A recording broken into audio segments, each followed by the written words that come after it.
Welcome to Samba Samba. Enjoy the video.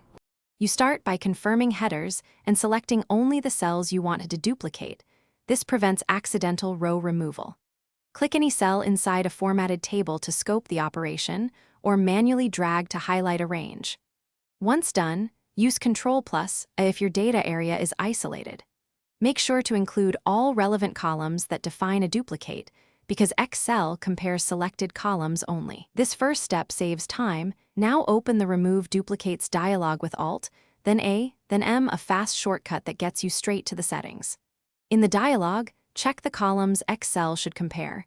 You are telling Excel the criteria that define a duplicate record. Uncheck any columns you want ignored, like timestamps or unique ID. Make sure the My Data has headers box is set correctly so Excel doesn't treat a header row as data. Then click OK to run it.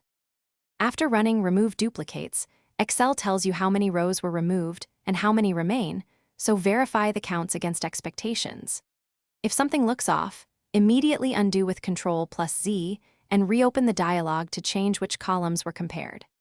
If duplicates are partial or include extra spaces, create a helper column using concat or TextJoin+Trim to normalize values, then rerun removal on that helper. This troubleshooting step fixes invisible differences.